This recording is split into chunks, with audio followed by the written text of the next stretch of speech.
Welcome to the Hopefulist, a daily talk show hosted by veteran broadcaster Wendy McClure. Join Wendy each day as she shares her life lessons that transformed her from perpetual pessimist to the ultimate hopefulist. The perfect morning show to get you caught up on the day's top stories while sharing insights that will lead to positive transformation and bring out the hopefulist in you. For more inspiration, visit hopefulist.com. And now, here's your host and hopefulist, Wendy McClure. Thank you, Matthew. Good morning. It is Thursday. I wish it were Cocktail Friday Thursday. One more day to the weekend, people. One more day. I've got to start off with this. Archie? Archie. Not even Archibald, which is a little regal. But Archie? What are we doing? What are we doing, Meghan and Harry? I feel about Archie the same way I felt about Northwest. I actually think that Northwest is even way more ridiculous. I actually thought that was a joke when Kim Kardashian and Kanye West named their baby North, so her name would be Northwest. It's funny how you just kind of get used to it, and now it seems almost normal. Almost. Just because you've said it so many times now. But it's ridiculous. I mean, come on, Archie? How regal is Archie? Archie! What is going on with the world? It could have been Spencer. It could have been Tristan. It could have been Philip. It could have been anything other than Archie. Not our baby. Not our choice. So, I actually left the house yesterday. One of the problems when you work from home and don't actually have to leave the house is you tend to just want to stay in the house. I have not been going to the gym either. I will get to that later at some other point. I don't want to discuss it right now. I have to get back. But I was just there on Tuesday, so it hasn't been too terribly long yet. But I'm having a hard time motivating myself to get out the door to get to the gym. But I did actually leave the house yesterday. And I had some errands to run. I had to stop at the vet's office to show them a picture of my poor girl Tucker. Her allergies are back in full force. We had an issue with her medication. She's on allergy medication. We give her shots once a month. Now, before she started on this medication, she's been on the medication for about, I'm going to say 5 or 6 years. Before she went on the medication, she just had allergies like crazy. She literally had no hair on the underside of each 4 of her paws, and her belly was completely hairless because she just licked so much because of how itchy she was all the time. So we went ahead and got the testing done. Very expensive to get the allergy testing done. And the medication itself, they have to test for what she's allergic to, and then they come up with a serum to combat that. So the testing and the medication, very expensive. Now, we do get about a 9 to 10 month supply when we order the medication, but it's about $200. We give her a shot once a month, and, it was almost immediate. I mean, she still is itchy. She still licks, but her hair grew back immediately on the underside of her paws and on her belly. In fact, I didn't even know she was supposed to have hair on her belly because she really had never had it, probably since she was about 1 year old. So we had an issue with the medication the last time we ordered it. It says right on the box, to be stored, and it says Celsius, but it's probably, 36 degrees or something. It's supposed to be cold. So when I went, I had called to say I was going to pick it up. Now, the vet that I go to has 2 offices, one in Forkett River and one here in Manahawkin. So I almost always go to the one in Manahawkin. I only go to the one in Forkett River if I absolutely have to. That's kind of his main office. Like if she needed surgery or x-rays or something like that, I would have to take her up to Forkett River. It's not too terribly far. It's just more convenient to go right down the street. So I always have to order the medication through Forkett River, and then they usually send it down to the Manahawkin office. So when I had called and said that I was going to pick it up that day, the woman at the office said, yeah, it's right here on the counter. I was like, well, what do you mean it's on the counter? It's not supposed to be on the counter. It's supposed to be refrigerated. And she's like, oh. And she's looking, she's like, you're right. It does say that it's supposed to be refrigerated. Let me find out what's going on, and I'll call you back. She's like, she calls me back, and she says that they were told that as long as it's not open, it should be fine. It should be good to go. And I'm like, okay, well, this is something we stick a needle into. It's a vial that you with liquid that you take out with a needle. So breaking that seal, I guess, would just be considered putting the needle in for the first time. But then it's not, I don't know, it's not the same thing as opening the lid to a jar or something. So they insisted that this medication was going to be okay because it had not been so-called open yet. I don't know. Like I said, $200. I want to make sure the medication works. They assured me that everything was okay. I even tried to call the company that manufactured it myself, and they wouldn't talk to me because I'm not a vet. Well, and she acted like I was. Well, what if your vet said it's okay, then it's okay. Well, I want to make sure that my vet's not trying to tell me it's okay because he doesn't want to put out $200 to get me new medication. She just would not talk to me. No, we don't talk to customers. We only talk to vets. I'm so sorry. I'm so sorry that I'm paying you all this money and you can't answer a simple question for me. If it happens to be out of refrigeration for a day or two, then that's a problem. That really seems like a hard question to answer. But anyway, lo and behold, Tucker has gone back to, itching like crazy to the extent as she was before she started on this medication. She has licked 2 of her front paws raw underneath, and she is licking so much on her belly. She's not removed the hair yet, but you can tell, and I know this from before, that when she's licking a lot, she starts to get these marks on her belly from just excessive licking. So I took a picture of her paws and I dropped it off. I sent an email to the vet yesterday, and of course now he wants to see her to see how bad everything is. And I'm very curious as to how this is going to play out. Is he going to charge me for this visit?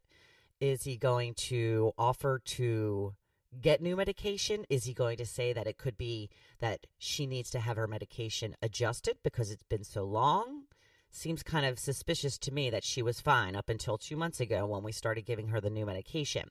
But we will see how this pans out. She has an appointment today. I'm going to take her. I just really, I will pay what I need to pay to try and get this poor girl out of her misery. And honestly, it's misery for us as well, because all we hear all the time is not a very nice noise to be listening to. She does it in the middle of the night. She does it while we're hanging on the couch. She does it constantly. But I really feel bad for her, clearly, because she's going through the worst of it. I really hope that this vet, who I have used for 3 pets now, is going to do the right thing. We had gotten the medication through another vet when we were still living in Pennsylvania. And when she first went on the medication, we kind of had to wean her on it. I had to start out with giving her a shot every other day. And then after like a week, I was once a week. And then it was like once every 2 weeks until we built her up into the monthly shot. I'm not sure if we're going to have to do something like that again. And I don't know if this doctor would know that because, again, I kind of forced him to start ordering this medication for me. We'll see how it pans out. I will let you know. I didn't mean to go off on this tangent, but that was one of the things on my to-do list was to stop by the vet's office and give them that picture. So I also did a little bit of shopping, and I wanted to mention it because this is how in the house ingrained it is in my brain right now is I actually left the house, locked the front door, and was about to walk out of the porch area with my slippers on. Yes, I guess I am slipping. So funny. So, yeah, I actually had to unlock the door, come back in, and Tucker's like, oh, you're back home already. I'm like, nope. Just got to change my shoes. I almost became one of those people in a Walmart in the movie theaters that I berate all the time for wearing their pajama bottoms by wearing my slippers. That would have been embarrassing. Thank goodness. Well, it doesn't matter how far I got. I would have turned around and come home had I really actually gotten in the car and drove somewhere. And even if I was at the store parking lot and realized when I got out, and hopefully I would have realized when I got out that I was wearing my slippers, I would get back in the car, drive home to change my shoes because I'm not wearing slippers out in public. No, that's a little too far for me. Some exciting news around the Manahawkin area. We've been hearing about a potential Panera Bread and Chick-fil-A for a while now. And I saw an article yesterday that said Panera Bread and Chick-fil-A will be open in May of 2020.